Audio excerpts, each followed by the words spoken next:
Escuta as minhas palavras, Senhor. Atende a minha oração.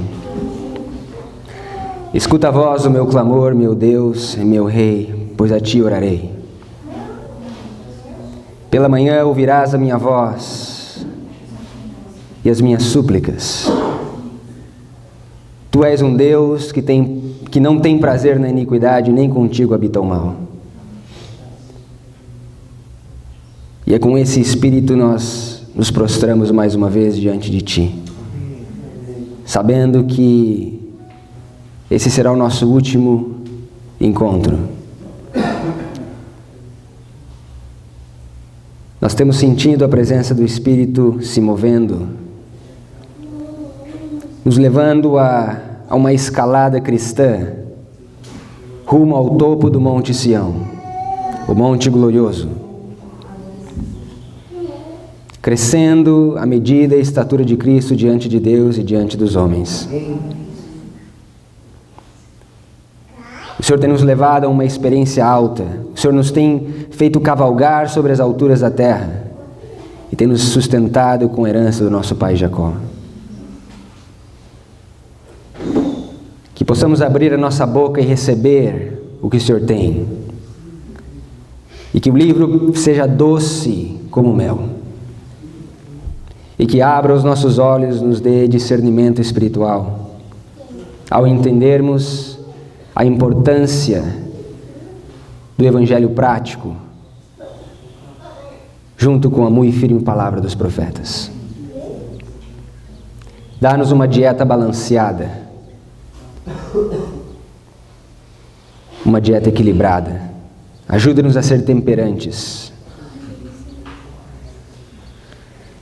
E, Senhor, nós precisamos do Teu Espírito ainda mais agora. Para que as distrações lá fora não nos perturbem, não impeça que entendamos a Tua mensagem. Queremos finalizar isso com uma nota alta, com uma chave de ouro, para que saiamos daqui prontos, revestidos de toda a armadura de Deus, para enfrentarmos as hostes satânicas e sermos vencedores como Cristo foi. Pinga aquele colírio celestial nos nossos olhos. Nos reveste com a justiça de Cristo, com as vestimentas brancas. E nos dá aquele ouro provado no fogo, para que possamos ser ricos. Em nome de Jesus, amém. Amém.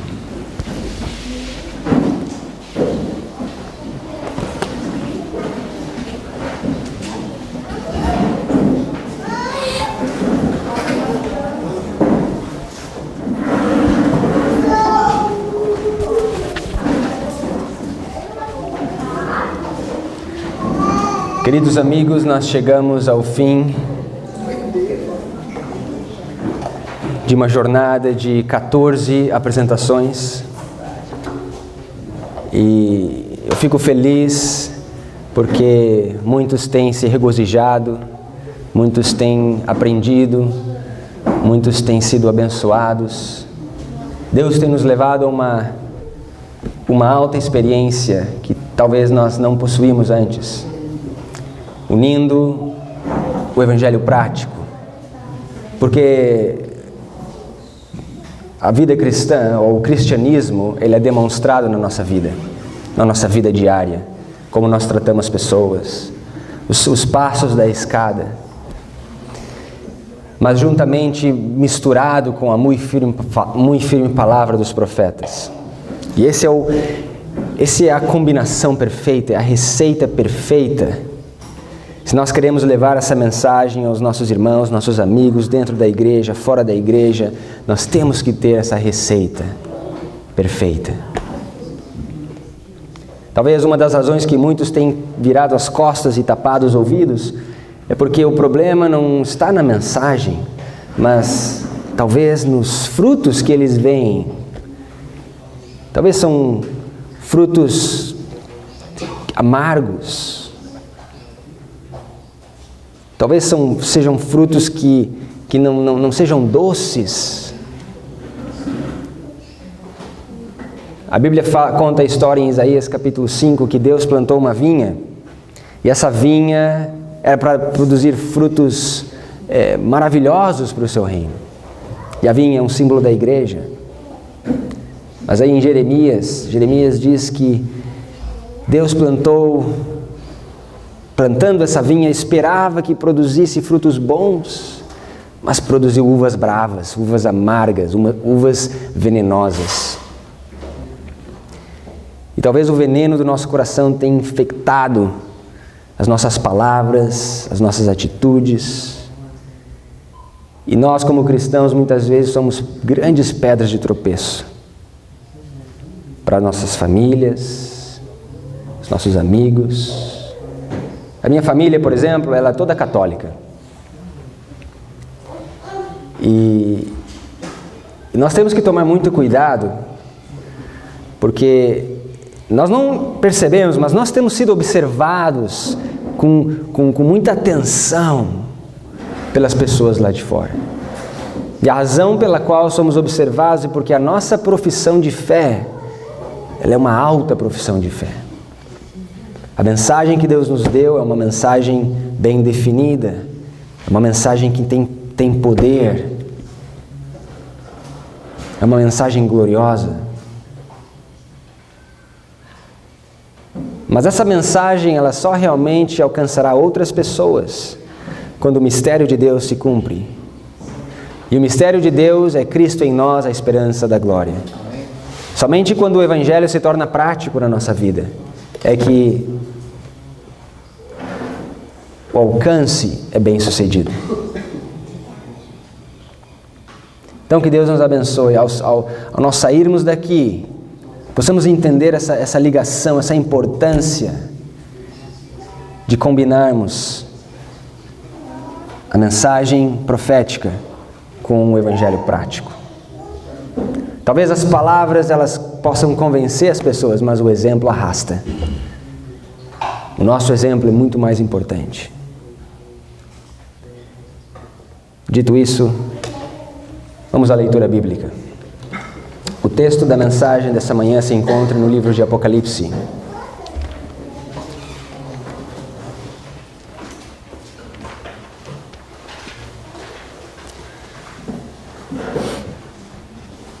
Apocalipse capítulo 2.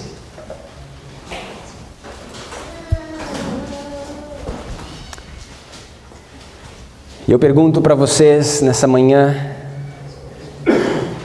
das 7 igrejas do livro de Apocalipse, nós estudamos 6. Falta uma.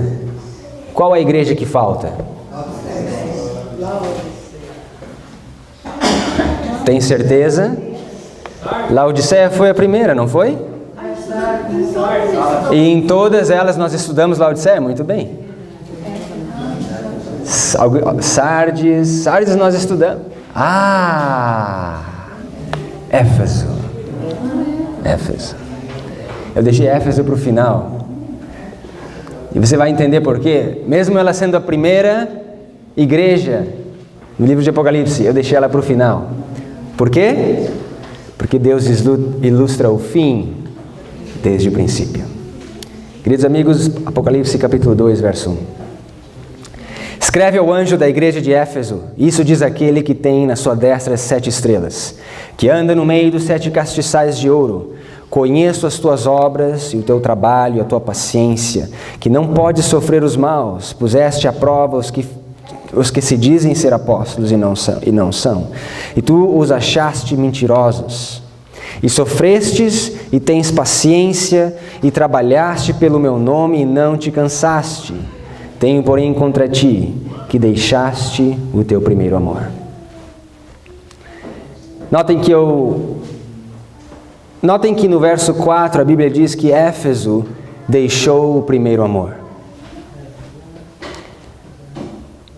Agora, os 3 primeiros versos nos descrevem uma igreja vitoriosa, uma igreja poderosa, uma igreja que trabalhava e que tinha paciência, uma igreja que não poderia sofrer com os pecados, que não permitia falsas doutrinas entrarem dentro do povo. Colocavam à prova aqueles que se diziam apóstolos, mas eram mentirosos. Uma igreja que não se cansou em trabalhar em nome de Deus. Uma igreja vitoriosa. E uma igreja que tinha muito amor entre os irmãos. Amor um para com os outros. Porque a Bíblia diz que já no fim da experiência de Éfeso, eles deixaram o primeiro amor. E o conselho da testemunha fiel e verdadeira diz: vocês têm que voltar às primeiras obras. Por quê? Porque no primeiro momento da igreja de Éfeso, era uma igreja completa, era uma igreja vitoriosa. É uma igreja que possuía muito firme palavra dos profetas, mas também as virtudes cristãs. Sendo o amor o topo da escada. Uma igreja vitoriosa. Veja como Apocalipse 6 nos descreve essa igreja. Apocalipse capítulo 6, verso 2. A Bíblia diz: e olhei, e eis um cavalo branco, e o que estava sentado sobre ele tinha um arco, e foi-lhe dado uma coroa, e saiu vitorioso e para vencer. Note que igreja maravilhosa, que igreja vitoriosa. Um cavalo branco representando a justificação pela fé. A coroa da vida na sua cabeça e conquistando o mundo. Que experiência maravilhosa nós encontramos na igreja de Éfeso. Uma igreja que foi um exemplo que em uma geração, levou o evangelho aos 4 cantos do mundo. Veja o que a Bíblia diz em Romanos.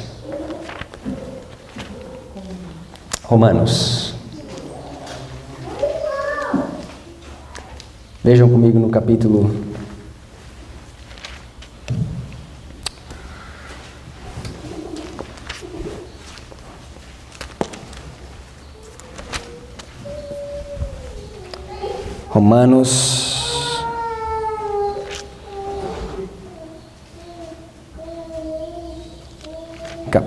16.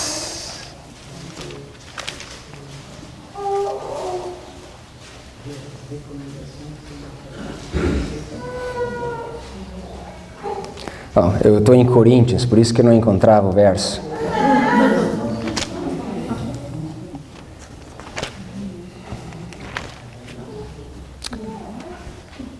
Ok, capítulo 16. Notem o que a Bíblia diz. Vejam no verso 24. A graça de nosso Senhor Jesus Cristo seja com todos vós. Amém. Ora, aquele que é poderoso para vos confirmar segundo o meu evangelho e a pregação de Jesus Cristo, conforme a revelação do mistério que desde tempos eternos esteve oculto, mas que se manifestou agora e se notificou pelas escrituras dos profetas, segundo o mandamento de Deus, do Deus eterno, a todas as nações. Quantas nações? Vejam que na época da igreja de Éfeso, o evangelho foi levado a todas as nações. Irmãos, eles não tinham internet, eles não tinham telefone, eles não tinham avião, nada dessas tecnologias que nós temos hoje. E ainda assim, eles conseguiram levar o evangelho a todas as nações. Veja no capítulo 8, Romanos capítulo 8.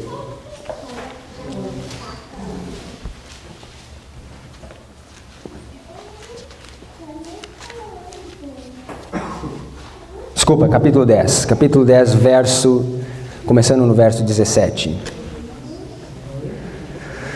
Romanos capítulo 10, verso 17. Veja o que a Bíblia diz.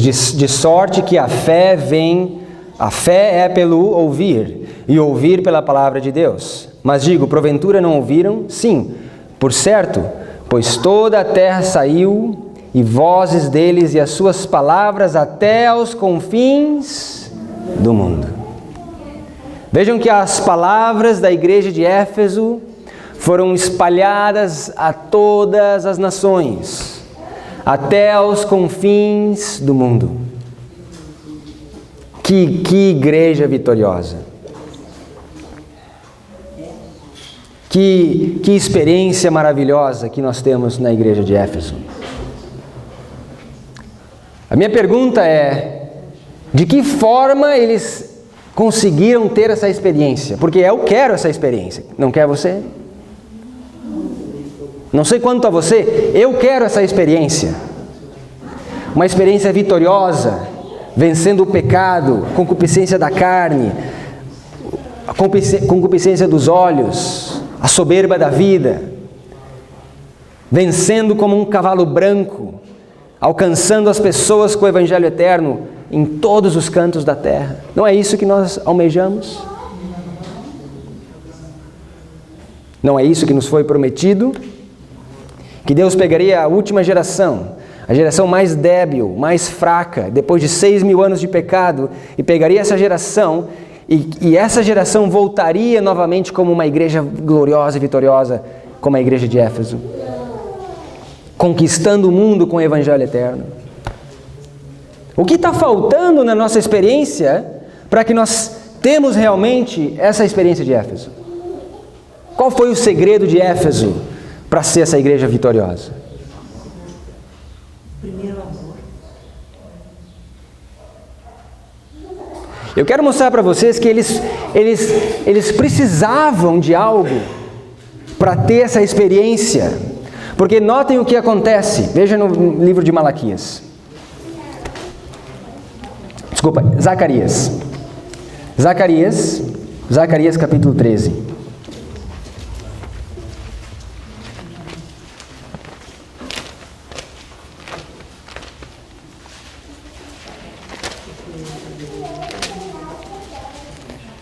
Notem o que a Bíblia diz no verso 6. Zacarias, capítulo 13, verso 6. E se alguém lhe disser que feridas são essas nas suas mãos, dirá ele, são feridas com que foi ferido em casa dos meus amigos. Ó espada, desperta-te contra o meu pastor e contra o homem que é o meu companheiro, diz o Senhor dos Exércitos. Fere o pastor e espalhar-se-ão as ovelhas, mas volverei a minha mão sobre os pequenos. O que Zacarias está profetizando aqui? Primeiro, ele está profetizando a forma que Cristo morreria. O que são isso nas tuas mãos? Jesus dirá, são as feridas com que foi ferido na casa dos meus amigos. Quem foi que crucificou a Cristo? Foi a união entre a igreja e o Estado. Roma pagã e Jerusalém. Crucifica-o e que o sangue dele caia sobre os nossos filhos. Os judeus falaram. E aí você se pergunta, por que os judeus sofreram tanto depois, durante a história? Porque eles pediram que o sangue inocente caísse sobre ele e os seus filhos. Mas no verso 7 a Bíblia diz que o pastor seria ferido e as ovelhas se espalhariam. Onde nós vemos isso se cumprindo? Veja no livro de Mateus. Mateus capítulo 26. A Bíblia diz em Mateus capítulo 26, verso 30. Mateus 26, verso 30. A Bíblia diz, e tendo cantado o hino, saíram para o Monte das Oliveiras. Então Jesus lhe disse, todos vós esta noite vos escandalizareis em mim. Porque está escrito, ferirei o pastor e as ovelhas do rebanho se dispersarão. Vocês sabem o que significa essa palavra escandalizar? Se escandalizar, se você olha o significado da palavra no original, A palavra escandalizar-se significa apostatar-se.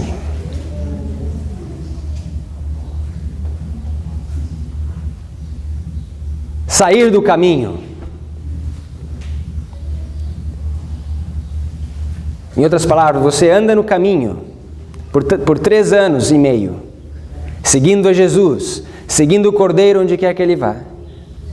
Você aprende na escola de Cristo, você bebe direto da fonte da água da vida. E de repente, algo acontece que você desvia do caminho. Você achava que você estava pronto. Você achava que quando o teste, quando a prova chegasse, você estaria pronto para aguentar. Porque você já sabia explicar as mensagens. Você sabia os números, as datas proféticas. Você sabia defender o sábado, o estado dos mortos, o santuário. Você achava que você estava pronto. 3 anos e meio com Cristo, aprendendo direto dele. Mas aí vem o teste, vem a prova, e você percebe que o que caiu na prova você não estudou. Você achou que só ia cair uma matéria, ou um aspecto da matéria, e a outra parte que caiu você não tinha estudado. E o teste vem, e o caminho que você trilhou por tanto tempo se tornou escuro e você se desviou. Você se escandalizou. Você achou que não pode ser. A minha esperança, você se desvia. E todos os discípulos se desviaram. Seguiam de longe, ficavam observando e pensando, deixa eu ver o que vai acontecer. Observando de longe. Mesmo Pedro que dizia, mestre, pode vir um decreto que eu estou pronto. Estou pronto, eu morrerei por ti. E a Bíblia diz que ele negou Jesus 3 vezes. 3 vezes. Em menos de 24 horas. Onde é que estava aquele valente Pedro que estava pronto para morrer? Eu quero voltar em algo que eu falei no primeiro dia. Existe um problema na nossa mente como cristãos. E a gente confunde muito duas palavras. Convicção e conversão. Muitos de nós acham que convicção é o que nós precisamos. Entendemos a mensagem, sabemos, estamos convictos, sabemos dividir a palavra da verdade e pronto. Um mero conhecimento teórico, nós estamos convictos.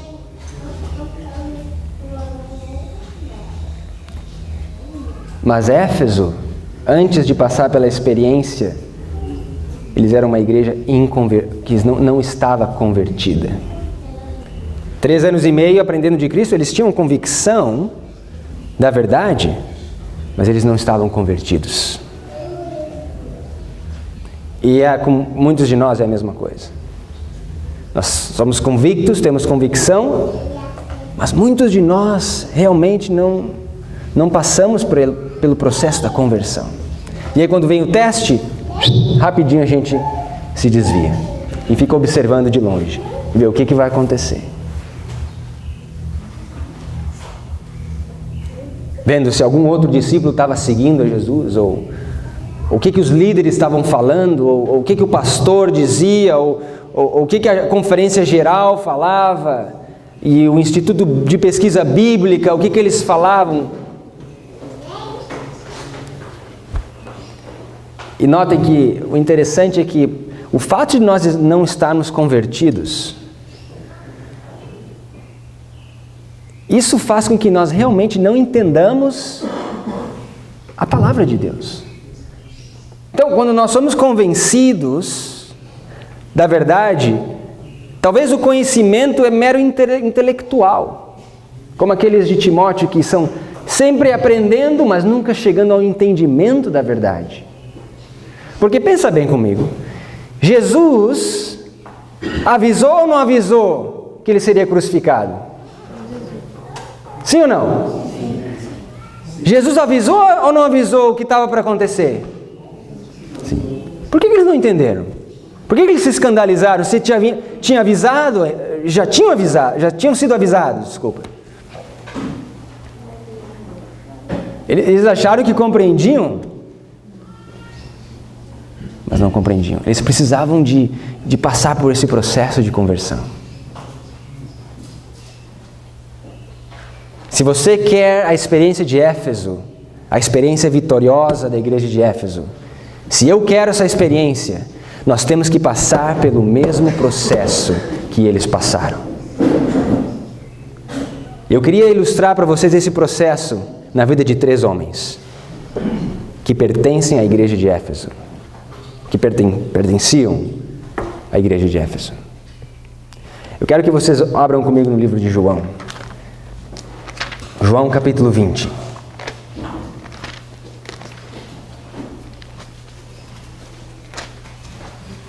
Veja o que a Bíblia diz.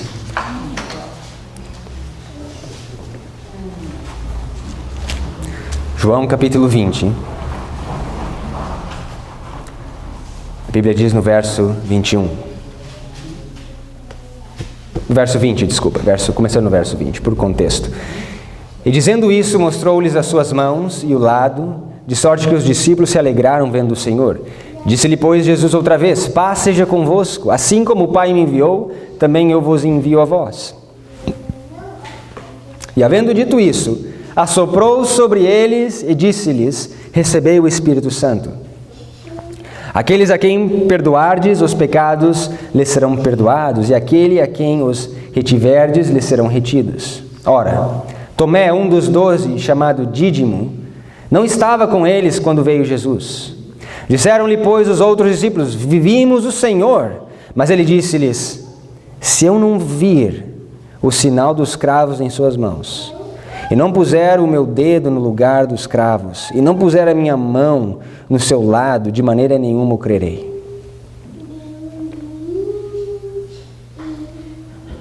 O que falta para Tomé aqui? Vejam, a Bíblia diz que Jesus chega, assopra o seu espírito, e a senhora White diz que, comentando nesse verso, ela diz que esse sopro foi como pequenas gotas do Espírito antes das torrentes do dia de Pentecostes. Então o Espírito é derramado em 2 fases. Primeiro as gotas, depois a chuva, depois as torrentes. Tomé perdeu a bênção. Ele não estava presente. E aí quando ele chega, ele começa a duvidar. Ele diz, não, eu só vou acreditar se eu ver. E os discípulos podiam falar o que fosse. Ele disse, não, eu só acredito vendo. Aqui no Brasil tem um dizer que diz, você é que nem Tomé. Você tem que crer para ver, né? Não, ver para crer. O que estava faltando para Tomé aqui? O que estava faltando na experiência de Tomé? O que o texto diz? Ele tinha que crer, o Espírito Santo, muito bem, faltava o Espírito Santo. Os discípulos podiam mostrar para ele os argumentos e argumentos atrás de argumentos. E Tomé dizia, não é suficiente, eu quero mais um. Isso soa tão familiar para mim, porque muitas vezes a gente encontra pessoas e você tenta estudar com as pessoas certas verdades que nós temos aprendido e as pessoas, não, mas não é suficiente, eu quero mais um. E você vai lá e dá mais um testemunho. Ah, não, mas não é suficiente, eu quero mais um. E você vai lá e dá um testemunho atrás do outro e parece que não é suficiente. Já teve essa experiência você? O que faltava para Tomé? Sim, o Espírito faltava, mas o que estava faltando que somente o Espírito pode nos dar? E que a Bíblia diz muito claro, Pensa simples, irmão. Eu quero que você pense agora. Oh, eu escutei lá atrás. Ah, não. Tudo isso, mas fé. Ele tinha que ver para crer, certo? A Bíblia diz: o justo viverá pela fé. E Jesus diz: bem-aventurado aqueles que não viram e creram. Então veja, Tomé precisava de mais fé.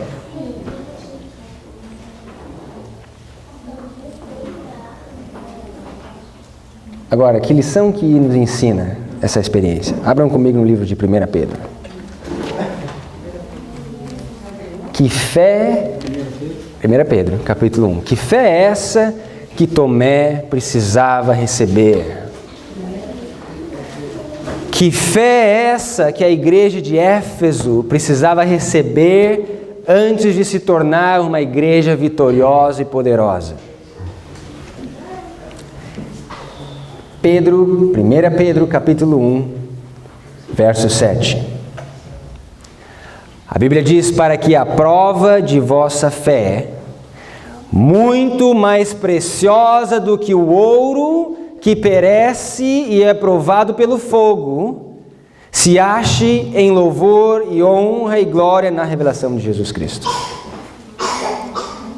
Que fé que ele precisava, irmão? A Bíblia diz: a fé provada pelo fogo, como ouro provado pelo fogo. Eu me pergunto, que tipo de fé é essa? Abram comigo em Jó. Jó capítulo 23. Jó 23.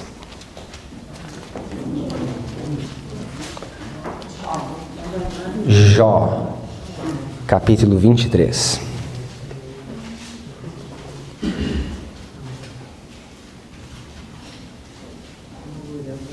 Veja no verso 10. A Bíblia diz: porém, ele sabe o meu caminho, provando-me, ele, sairei como o ouro. Que fé é essa que, como ouro, precisa ser provado no fogo? E eu me pergunto, quantas vezes o ouro precisa ser provado no fogo? A Bíblia diz em Salmos, capítulo 12, 7 vezes provado no fogo. Essa fé, como ouro, provada 7 vezes. Temos nós alguma história na Bíblia de pessoas que tinham essa fé e que foram provadas também 7 vezes no fogo? Sadraque, Mesaque e Abdenego. Daniel capítulo 3. Então veja, essa fé provada no fogo como ouro era a fé que Tomé precisava. É a fé que a igreja de Éfeso precisava para ser uma igreja vitoriosa.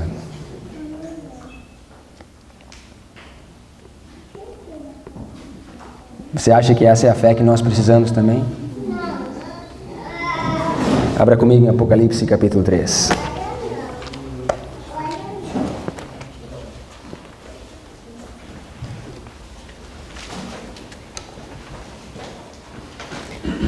Apocalipse capítulo 3, verso 18.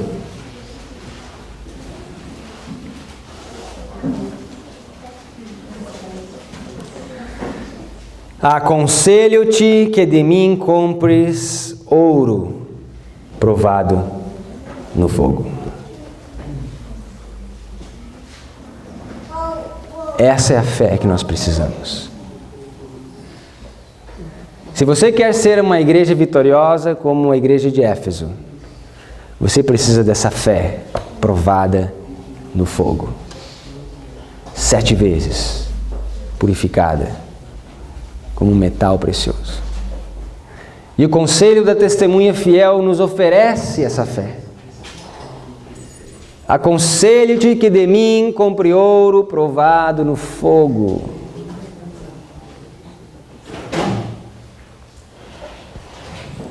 Veja que aquilo que Éfeso precisava para se tornar vitoriosa, uma igreja triunfante, é a mesma coisa que Laodiceia precisa.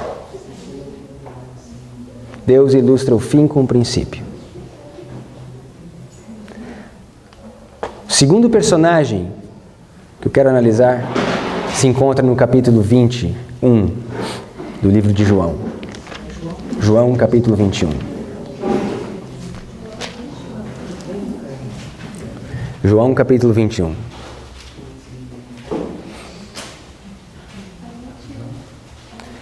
João 21. Irmão, Tomé representa aqueles que perderam a bênção, que perderam o sopro divino com os respingos da chuva serôdia, que não receberam essa bênção. E aí você mostra o que o Espírito tem revelado nos últimos dias e eles não acreditam. Falta a fé provada no fogo, a fé que foi um dia entregue aos santos, a fé pela qual o justo viverá. Escreve a visão e torne-a bem legível para aquele que passe correndo possa ler. E a Bíblia diz: o justo viverá pela fé. Tomé representa aqueles que precisam receber a fé que foi um dia entregue aos santos.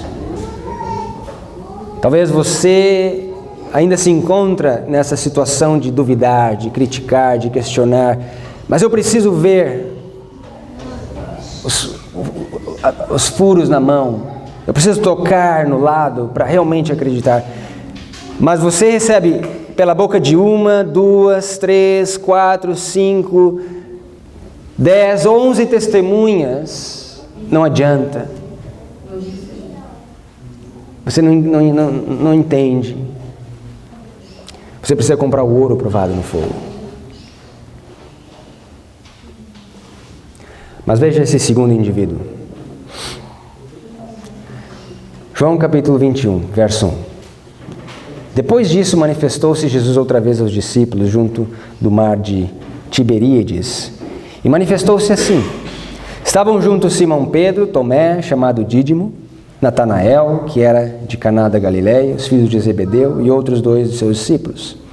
E disse-lhe Simão Pedro: vou pescar. Dizem-lhe eles: também nós vamos contigo. Foram e subiram logo para o barco, e naquela noite nada apanharam. Já sendo amanhã, Jesus se apresentou na praia, mas os discípulos não conheceram que era Jesus. Disse-lhe, pois, Jesus: filhos, tendes alguma coisa de comer? Responderam-lhe, não. E ele lhes disse: lançai a rede para o lado direito do barco e achareis. Lançaram-na, pois, e já não podiam atirar pela multidão dos peixes. Então aquele discípulo, a quem Jesus amava, disse a Pedro: é o Senhor.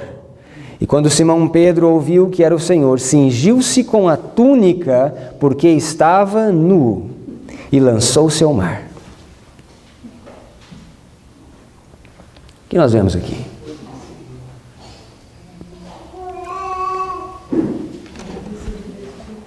Veja, depois de Cristo soprar sobre os discípulos, depois dos respingos da chuva serôdia começarem a cair,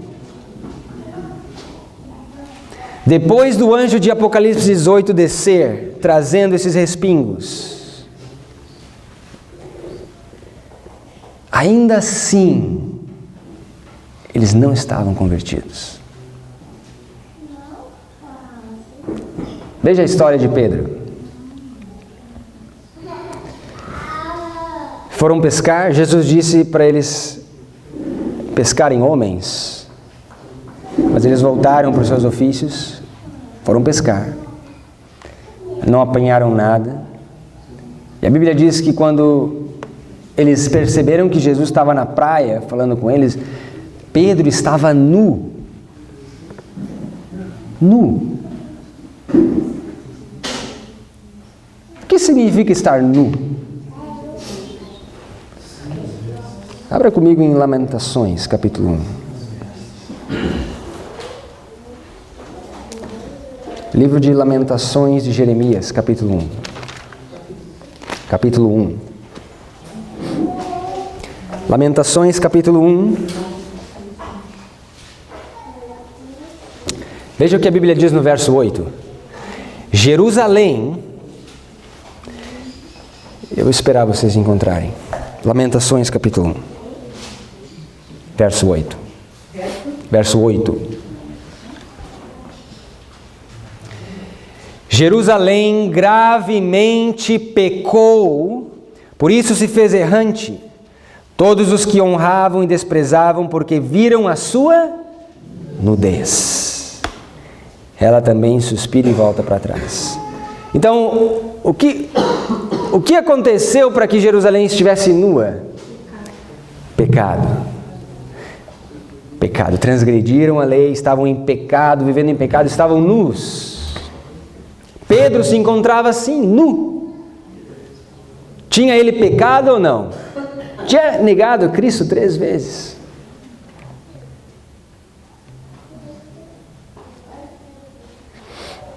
Essa era a condição de Pedro.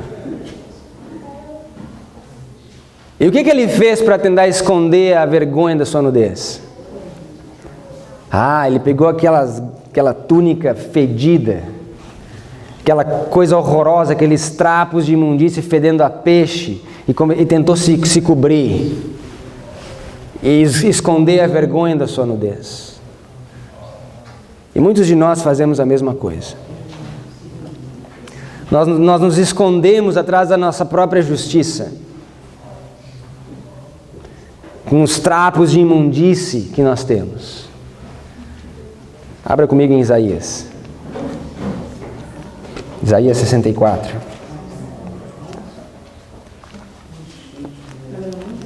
Isaías 64. Veja só. No verso 6. Mas todos nós somos como imundo, e todas as nossas justiças como trapo de imundícia. E todos nós murchamos como a folha, e as nossas iniquidades como um vento nos arrebatam. Como são as nossas justiças? Como trapos de imundícia. Veja o que Pedro tenta fazer. Se esconder atrás da sua própria justiça. Se esconder atrás dos seus trapos. Mas, irmão, quando Jesus olha para nós, Ele atravessa os trapos de imundície e Ele vê o coração. Não há como nós nos escondermos nos nossos trapos de justiça, de iniquidade, de imundície, perante Deus. Você até pode se esconder diante dos homens. Você pode colocar o seu terno, a sua gravata, botar a Bíblia debaixo do braço e ir para a igreja. E todo mundo vai achar que você é um bom cristão. Mas quando Jesus olha para ti, quando Jesus olha para mim, Ele atravessa a nossa roupa e Ele vê o coração. Não há como nós nos escondermos de Deus. Mas perante os homens nós conseguimos. Talvez estamos vivendo em pecado, mas nós continuamos estudando a Bíblia, cantando os hinos, cantando no coral. Mas só você e Deus sabe o que realmente passa no coração. O pecado que ainda continua ali, enraizado, que precisa ser removido. Você tenta esconder como Pedro a sua culpa, o seu pecado com os seus trapos.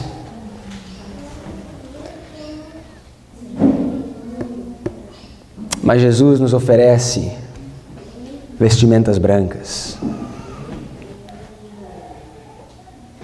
Aconselho-te que de mim compres ouro provado no fogo para que te enriqueças, e vestimentas brancas para que escondas a vergonha da tua nudez.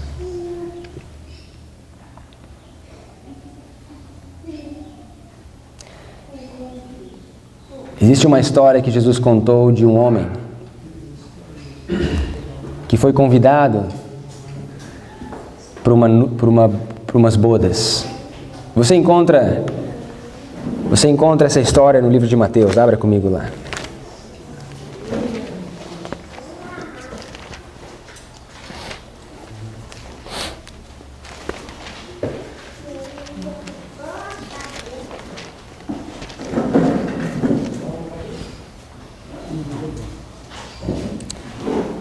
Livro de Mateus, capítulo 22.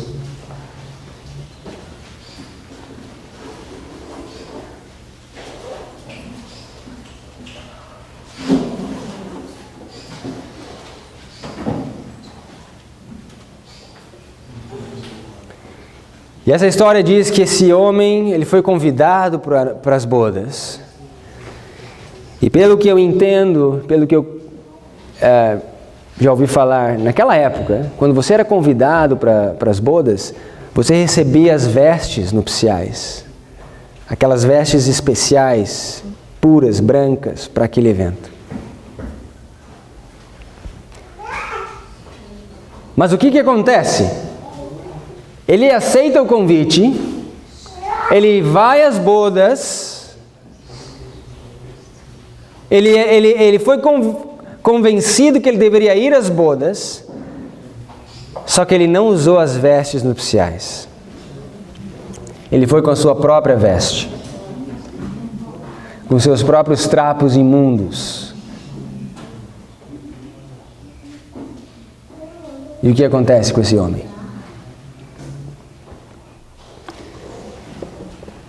Veja o que a Bíblia diz no verso 11. E o rei, entrando para ver os convidados, viu-lhe um homem que não estava trajado com vestes de núpcias. E disse-lhe: amigo, como entraste aqui, não tendo vestes nupcial? E ele emudeceu. Disse então o rei ao servo: amarrai-o de pés e mãos, levai-o e lançai-o nas trevas exteriores.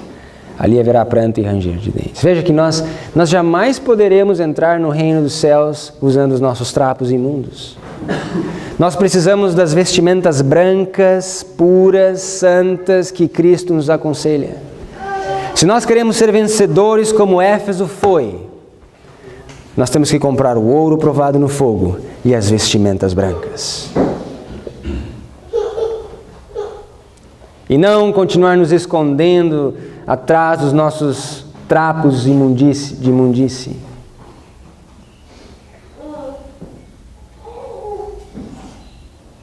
Eu conheci um irmão da igreja, alguns anos atrás. E não faz tanto tempo que esse irmão, ele, como frequentava a igreja conosco, e ele tinha um hábito muito ruim. E o hábito que ele tinha era de reparar no cisco do teu olho o tempo todo. Você já conheceu alguém que tem esse hábito ruim também? De ficar reparando, sempre se tem um cisquinho no seu olho, né? Você está fazendo alguma coisinha errada. Eu me lembro um dia, depois que eu preguei a mensagem de Deus, ele veio para mim e disse: olha, irmão, sabe que o jeito que você prega não está muito certo, né? O que aconteceu, irmão? Porque esse negócio de ficar andando para um lado, para o outro, para frente, isso aí é uma técnica jesuíta, né? Isso aí tu está hipnotizando o povo, isso aí tu tem que tomar cuidado. Eu disse: desculpa, irmão, eu vou tentar ficar aqui no púlpito, não me mexer muito, porque se isso está causando um problema para você e tal.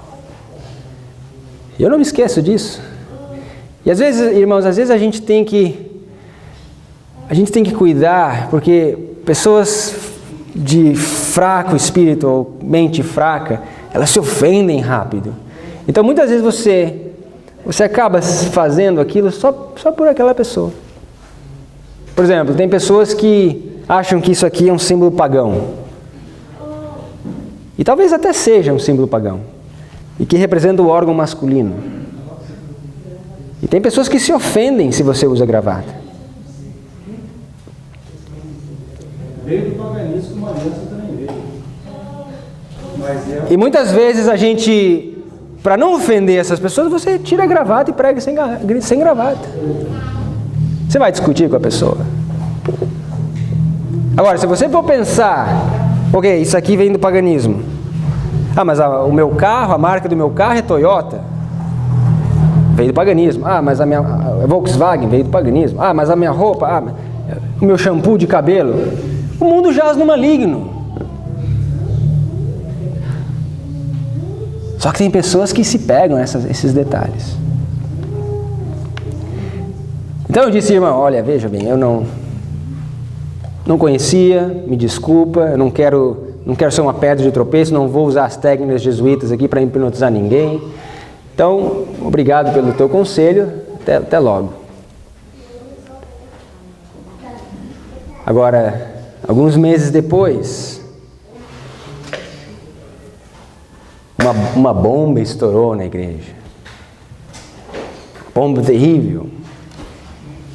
E nós descobrimos que esse mesmo jovem, pai de família, estava maltratando, abusando dos seus filhos, agredindo de forma violenta suas filhas. E foi tão sério que nós tivemos que chamar e conversar com ele. O que você acha que aconteceu? Ele se ofendeu, ficou ofendido e saiu. Nunca mais voltou. Deu uma desculpa esfarrapada e se foi. Então veja, muitos de nós temos uma aparência que perante os outros parece que nós somos santos. Mas quem que conhece o coração?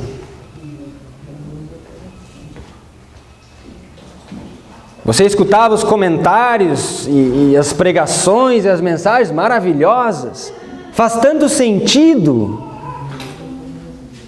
Mas quem que conhece o coração? Aconselho-te que de mim compres ouro provado no fogo e vestimentas brancas, para que cubra a vergonha da tua nudez. Somente as vestes de Cristo podem cobrir a nossa nudez. Remove a tua justiça própria, joga o teu trapo de imundície no chão, no lixo, e aceita o conselho da testemunha fiel e verdadeira. Se você quer ser uma igreja vitoriosa como a igreja de Éfeso. O último personagem dessa manhã se encontra no livro de Atos. Atos capítulo 9.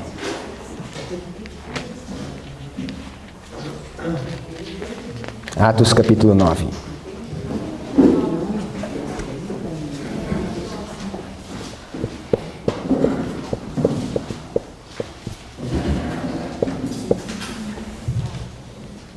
E aqui nós encontramos a história de Saulo de Tarso, Atos capítulo 9. E Saulo, um dia indo a Damasco, ele teve uma visão. E a Bíblia diz que ele viu a visão sozinho. Os homens que estavam ao seu lado não viram a visão. E quem que ele estava vendo nessa visão? Jesus. Aquele que ele estava perseguindo. Ele viu a Jesus na sua visão e ele viu a visão sozinho. Aqui existe uma lição prática para nós. E a lição é que nós não temos que olhar a Cristo com os óculos do nosso vizinho.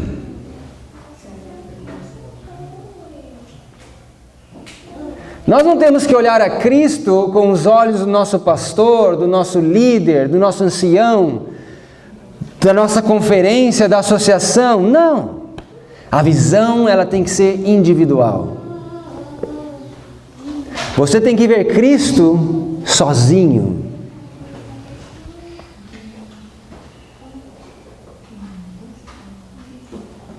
E a nossa tendência carnal é olhar e apresentar Cristo baseado no que outros experimentaram com Ele. E essa é a nossa tendência. Por exemplo, você vê uma apresentação que, uau, que coisa maravilhosa.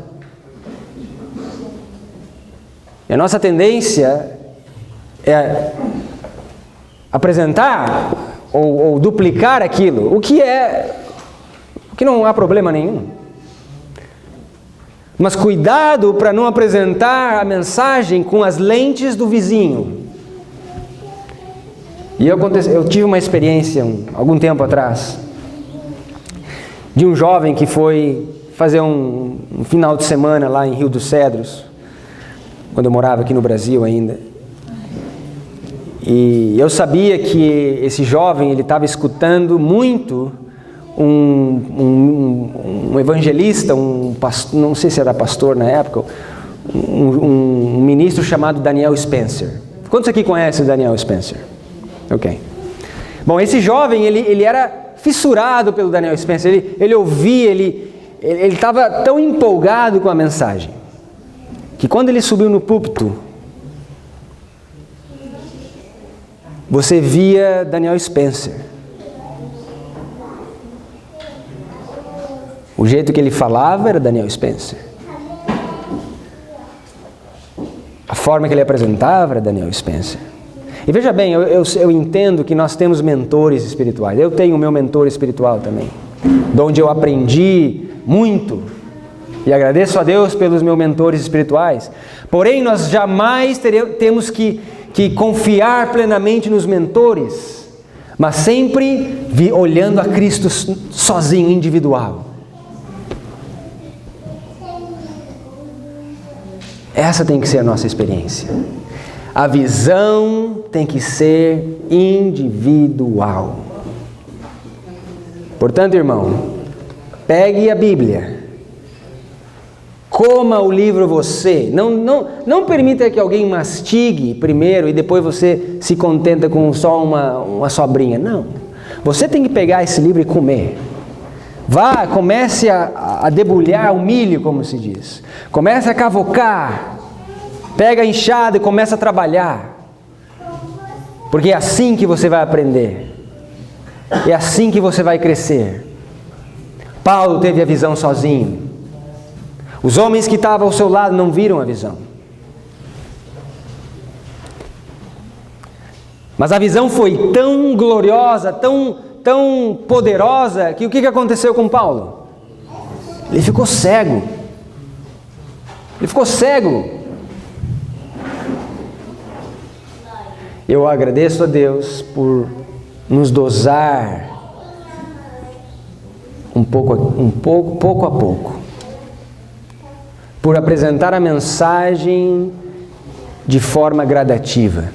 Porque eu digo a vocês, se eu tivesse recebido a luz que eu tenho hoje, numa vez só, certamente eu teria ficado cego, eu teria me virado de costas e abandonado tudo. Mas Deus, Ele conhece, Ele te faz de forma gradativa. É uma experiência gradativa, degrau por degrau. Não desanime porque você não chegou ainda muito no alto, mas continue na sua força, continue subindo, degrau por degrau. Você tem que entender a importância da experiência de ter a visão sozinho, só você. Comer o livro, você. Isso é fundamental.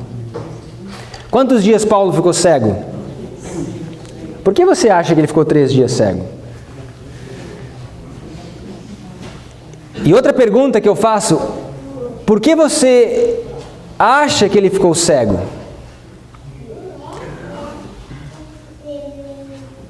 O que cega muitos de nós hoje?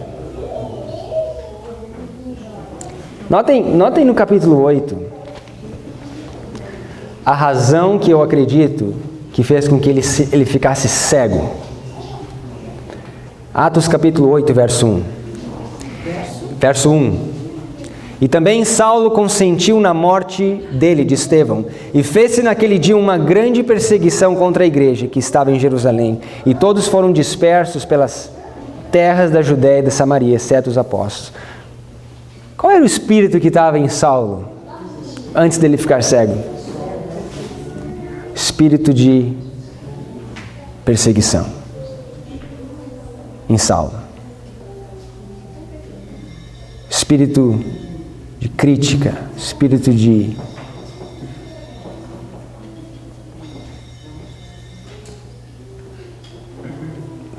assassino. Ele consentiu na morte de Estevão.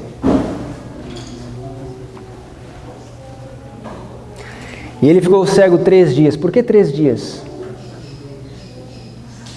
Deus, na minha opinião, fez com que em 3 dias ele desaprendesse muita coisa e reaprendesse a primeira, a segunda e a terceira mensagem angélica. Jonas também ficou 3 dias. E o que acontece? Deus envia Ananias. E Ananias, cheio do Espírito Santo, abre os olhos de Saulo. E a Bíblia diz que Saulo foi batizado. O que abre os nossos olhos, irmãos? Porque muitos de nós somos cegos, assim como Saulo ficou cego. Muitos de nós temos que reaprender as mensagens angélicas. Muitos de nós temos esse espírito de perseguição e crítica. Somos assassinos espirituais. Somos cegos espirituais. O que nós precisamos para abrir os nossos olhos? Colírio. Conselho da testemunha fiel e verdadeira. Aconselho-te que compres colírio para que unja os teus olhos e veja. Esse foi o segredo de Éfeso. Abram comigo em Efésios capítulo 1. Nós chegamos a um fim. Mais uns 3 versos. Quero levar vocês mais uns 3 versos e nós acabamos. Veja só. Efésios capítulo 1. Verso 17. A Bíblia diz: para que o Deus de nosso Senhor Jesus Cristo, Pai da glória, vos dê em conhecimento o espírito de sabedoria e revelação. Espírito de quê? Sabedoria e revelação, tendo iluminados os olhos do vosso entendimento, para que saibais qual seja a esperança da sua vocação e quais as riquezas da glória de sua herança nos santos. O que vai iluminar os olhos do nosso entendimento? A Bíblia diz o espírito de sabedoria e revelação. Vá comigo em Provérbios capítulo 24. Provérbios capítulo 24. Provérbios capítulo 24. A Bíblia diz em Provérbios capítulo 24, verso 13.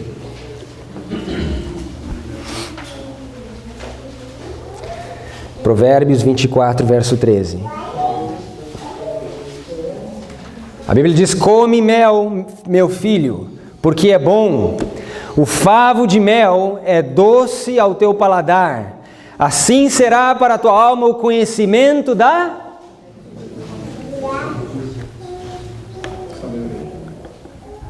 sabedoria.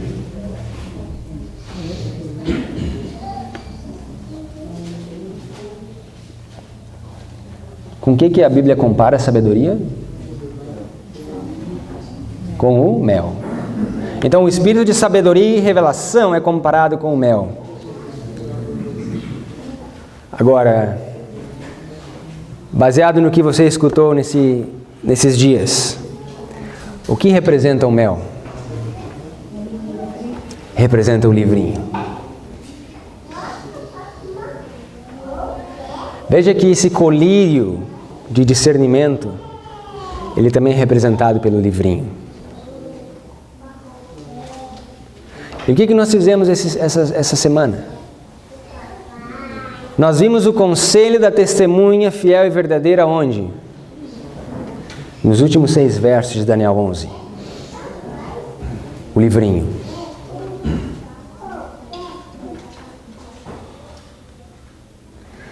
E é isso que nós precisamos para que a gente possa ver, ter discernimento.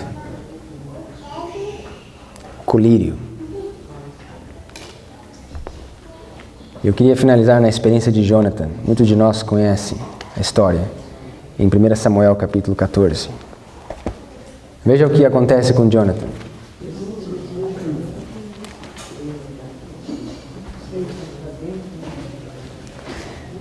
1 Samuel, capítulo 14, verso 26.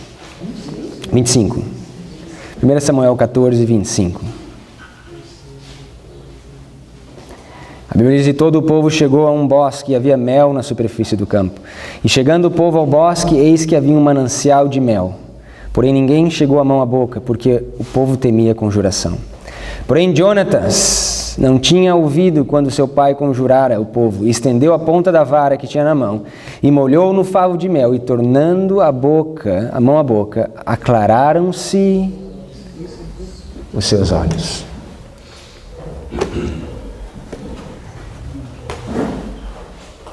O meu convite para você nessa manhã é: você quer ter a experiência de Éfeso? Eu quero. Você quer ser uma igreja gloriosa, vitoriosa? Uma igreja que vai e vença o mundo pelo poder de Cristo? Eu quero. Aceite o conselho da testemunha fiel e verdadeira. Esse foi o segredo de Éfeso.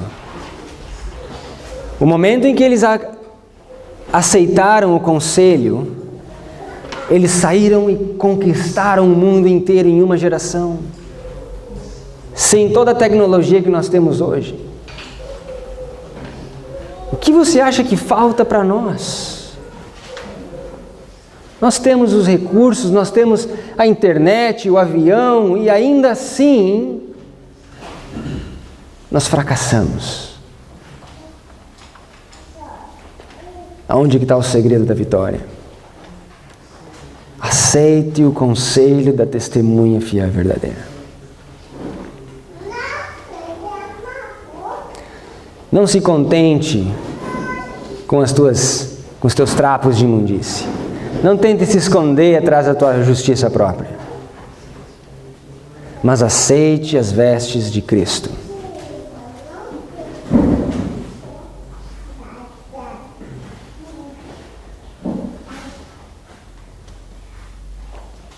Eu queria fazer meu último apelo. Sinto impressionado.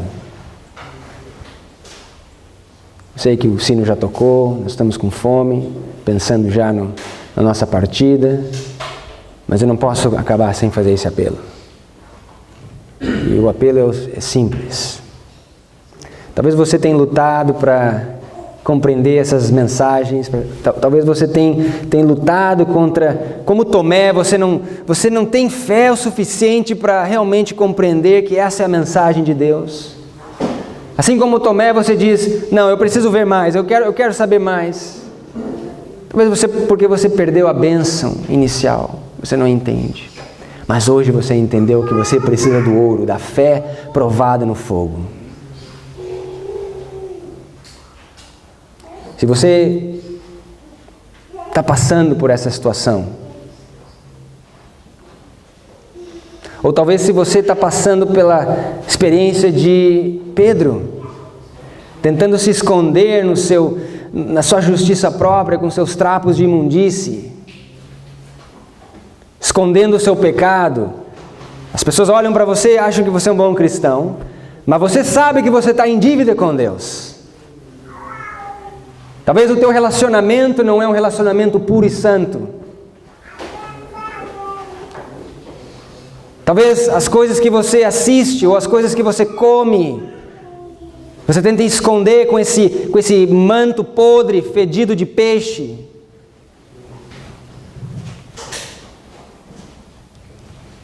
Talvez os teus pensamentos continuam te acusando. Talvez as tuas atitudes te denunciam. A maneira que você trata as pessoas ou a forma que você educa os filhos. Remove esse trapo de imundície. Aceita a justiça de Cristo. Ele vai te fazer inteiro, completo, na sua plenitude. E você vai ser vitorioso como a igreja de Éfeso. Ou talvez você é como Paulo. Você precisa enxergar melhor. O espírito da opressão, da perseguição tem cegado os vossos olhos. A crítica. E você precisa ter uma experiência, ter a visão, uma visão sozinha, só você. Uma visão pessoal, individual, uma comunhão pessoal com o teu Salvador. Há quanto tempo faz que você não tem essa visão de Jesus? Sozinho, só você. Sem depender do pastor, do ancião, do membro de igreja. Só você e Cristo. Eu quero te convidar nessa manhã para vir aqui na frente. Se você se encaixa em um desses 3 grupos, o Espírito precisa trazer você aqui, que nós vamos orar. Deus quer formar um exército nesses últimos dias, e nós aprendemos, irmãos, louvado seja Deus pela vossa decisão, nós aprendemos que Deus vai capacitar os humildes, aqueles que se colocam e se entregam às suas mãos, e Ele vai fazer desse vale de ossos secos que nós somos, um grande exército. Amém. E a Bíblia diz, e o Espírito de Profecia confirma, nós iremos acabar a obra de Deus. Amém. Queira você, acredite você, Cristo está às portas. Os sinais já estão lá fora, e os sinais já estão aqui dentro também. Você olha para a igreja, você olha para o mundo, você vê Cristo está às portas. E aí você vê a sua vida e você vê que você não está preparado. Você achava que você estava assim como Pedro, mestre, eu estou pronto para morrer, eu estou pronto para a crise final. E quando o teste vem, quando a prova vem, você se surpreende porque aquilo que você estudou tanto não caiu na prova. Louvado seja Deus, irmão. Cada um de nós aqui. Veja, a gente morando fora, nos Estados Unidos, nosso trabalho é limitado. A gente pode ajudar até um certo limite. Deus precisa de vocês aqui. Deus precisa de evangelistas e missionários aqui. E se Deus chamou você para esse acampamento, se Deus provê os recursos necessários, eu digo para você já o que você pagou para vir aqui, se você pagou alguma coisa, é uma fração do verdadeiro custo. É uma fração. Porque existem ofertas e donativos cobrindo a despesa maior. O custo aqui, por indivíduo, é em torno de R$600. E você sabe quanto você pagou. Só você fazer a conta. Deus proveu os recursos. Deus deu tudo para você e para mim. Agora Ele espera que nós nos envolvamos e demos alguma coisa de volta. Amém. A Bíblia diz que assim como a chuva e a neve caem do céu e para lá não tornam, assim será a minha palavra que sair da minha boca, ela jamais voltará vazia. Você recebeu a palavra e a promessa é que ela jamais voltará vazia. Os frutos vão aparecer. Vamos orar. Nós te louvamos, ó Deus eterno, pelo teu poder, glória, pelo teu amor, gozo e paz. Amém. Nós sentimos que o teu Espírito tem trabalhado conosco durante esses dias. E não queremos desapontá-lo. Por isso nós nos colocamos aqui à disposição. A Bíblia diz que o Senhor pergunta: a quem enviaremos? Quem irá por nós? E nós queremos levantar a nossa mão e dizer: eis-me aqui, Senhor. Amém. Envia-nos. Educa-nos na escola de Cristo. Por favor.